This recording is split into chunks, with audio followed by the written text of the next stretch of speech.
Salut à toutes et à tous, et nous voici donc déjà dans l'épisode 5 de mon voyage à Madrid. Au programme de cette journée, nous allons commencer par la porte d'Alcalá, puis nous verrons une sculpture qui vaut le détour sur la Plaza Colón, pour terminer par le superbe parc de Buen Retiro. Ouvrez grand vos yeux, c'est parti!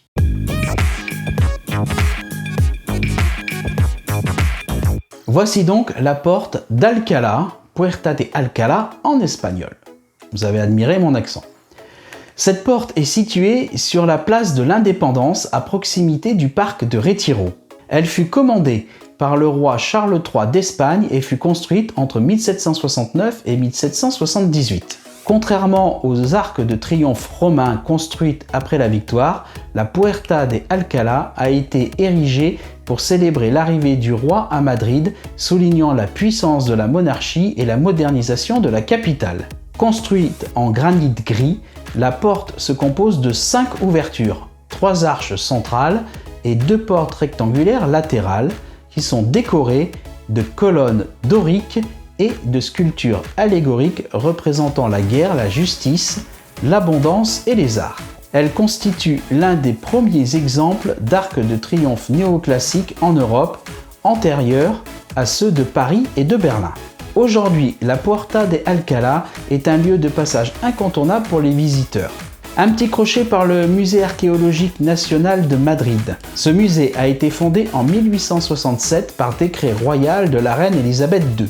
Son objectif était de rassembler, conserver et exposer les vestiges matériels des différentes civilisations qui ont façonné l'histoire de l'Espagne.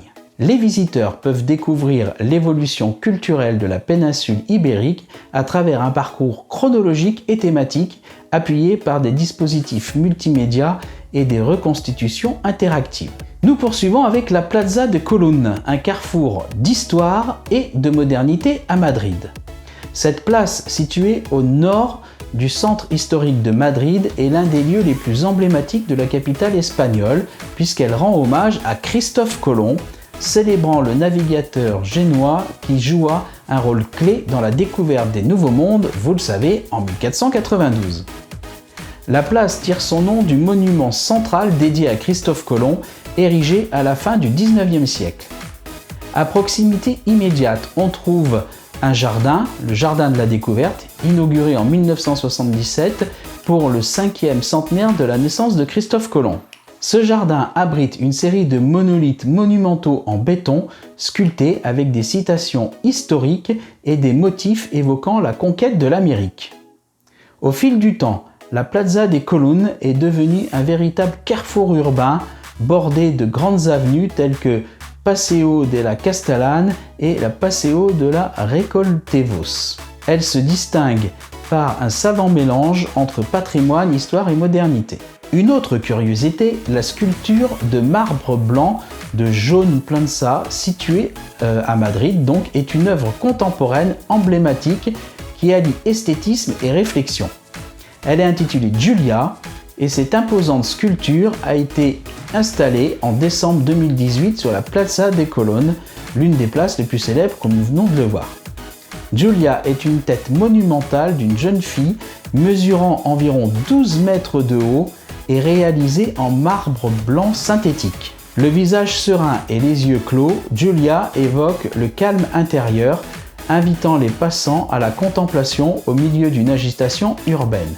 Julia est devenue en peu de temps un point de repère artistique et touristique à Madrid. Prenons un peu le verre maintenant avec le parc de Retiro. Le parc de Retiro, qui s'appelle en fait El Parc del Buen Retiro, est l'un des espaces verts les plus emblématiques de la capitale espagnole. Véritable havre de paix pour les Madrilènes comme pour les visiteurs. Le parc a vu le jour au XVIIe siècle sous le règne du roi Philippe IV, qui l'a fait aménager comme un jardin royal pour le Palacio del Buen Retiro, un palais construit pour les loisirs de la cour. Ce vaste domaine était alors un espace réservé à l'aristocratie, agrémenté de jardins, de fontaines, de bassins, de pavillons et même d'un théâtre. Au fil du siècle, le parc a connu diverses transformations, notamment après la guerre d'indépendance espagnole, durant laquelle une grande partie du palais fut détruite. Au XIXe siècle, le parc est devenu un lieu public offert à la ville de Madrid. Depuis, il est un symbole de convivialité, de culture et de détente pour tous. Le parc s'étend aujourd'hui sur plus de 125 hectares et regorge de trésors artistiques et botaniques, parmi lesquels l'Estanque Grande, qui est ce bassin artificiel où l'on peut louer des barques et qui est dominé par le majestueux monument à Alfonso XII, parfait pour des promenades ou des photos. Il y a également le Palais Cristal qui a été construit en 1887. C'est une élégante structure de verre et de fer inspirée du Crystal Palace de Londres. Il accueille aujourd'hui des expositions temporaires organisées par le musée de la Reine Sofia. Vous trouverez également le palais de Velázquez, un autre espace d'exposition situé dans le parc, également géré par le musée de la Reine Sofia. Les spectacles de rue et musiciens tout au long de l'année, artistes, jongleurs, musiciens et magiciens animent les allées du parc, surtout les week-ends. Les heures idéales pour visiter ce parc, c'est tôt le matin pour la tranquillité ou en fin d'après-midi pour profiter de l'ambiance animée. Pour son accès, il est situé à proximité du musée de Prado et de la Puerta de Alcalá. Le parc est facilement accessible à pied ou en métro, station Retiro, Ibiza ou Atocha. Voilà, vous l'avez vu, ce parc est vraiment magnifique. Si vous avez le temps, n'hésitez pas. Pour nous, c'est terminé pour cet épisode. Dans le prochain épisode, nous partirons de la gare d'Atocha pour passer par la Plaza del Rey et terminer par le mythique stade du Real de Madrid, le stade Santiago Bernabéu. Comme d'habitude, si cette vidéo vous a plu, n'hésitez pas à mettre un pouce, ça nous fait vraiment très plaisir, mais ça vous le savez.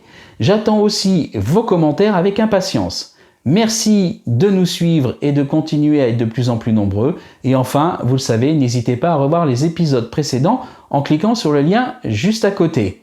Je vous dis donc à très vite pour cet épisode 6 de mon voyage à Madrid. Ciao ciao!